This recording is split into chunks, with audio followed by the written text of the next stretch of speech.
I want to get Cynthia and Isaac come on up at this time. One of the things we talked about on this particular day when we were down there was another thing you have to watch yourself from getting caught up catching a disease. And this disease that I made up, just so you don't look it in the dictionary because it doesn't exist yet, is stervioliosis.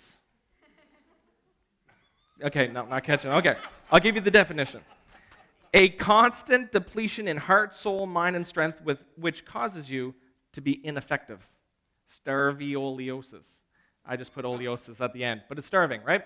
What we're finding is if you don't look after yourself, then you don't have anything to give. And if you're depleted and you're exhausted and your tank's empty, then what are you offering anybody? You're not. And so we want to make sure that we are educating ourselves. We want to make sure we're healthy, looking after ourselves. And Cynthia, you and Isaac were able to go down, and you had a session where you got to actually teach some of the teachers and give them some training that they were excited about. Can you walk us through some of that experience with you? Either can go.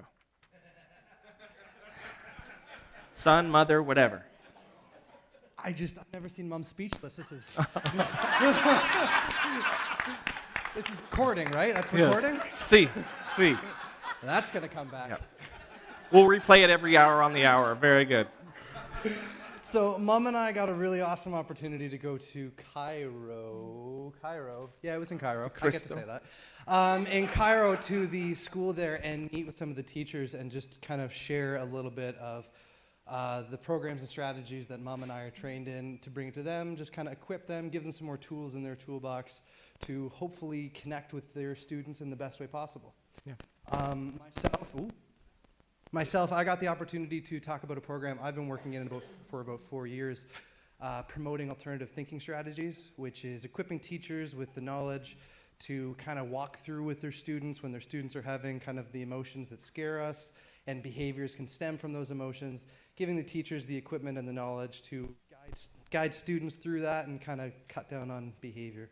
No, that's good. That's good. Thank you. And sorry. No, just fine. I was just going to give Mom the floor so she could talk about PBIS. She talks. It's recording. I know. We're still recording. That's great.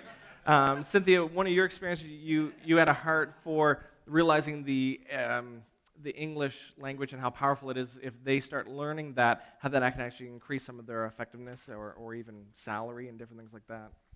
Yes, it was really amazing to me because throughout the week, I really wanted to be that light that shines in the darkness, and it only takes a little flame to absolutely erode the darkness. And in as much as we saw suffering and we saw the impact of poverty, we also saw joy that goes beyond circumstances.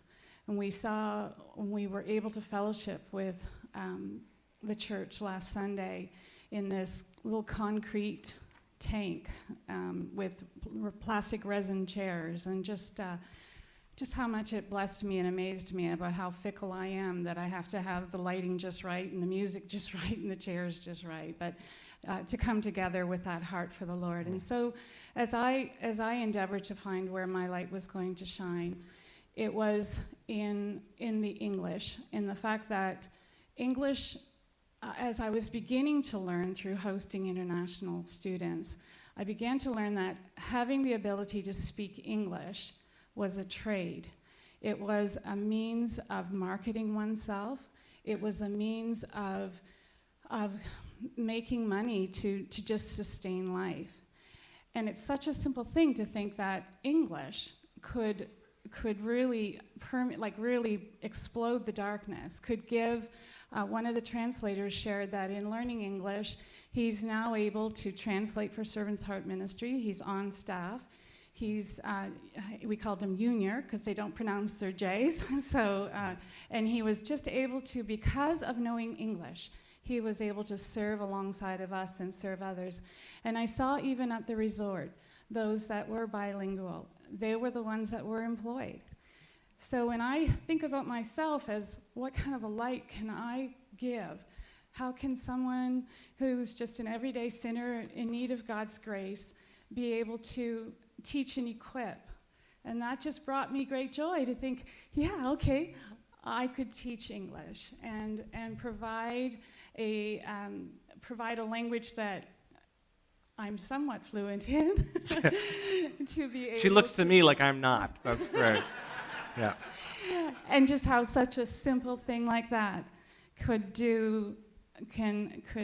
change someone's life and their lives, the lives that they are with. Which is great. So the need is there, the creativity. If that resonates with you, it's like, that interested me, come talk to Cynthia and say, what could I do? What could I bring on that trip? Thank you, guys. You can have a seat. Give them a round of applause.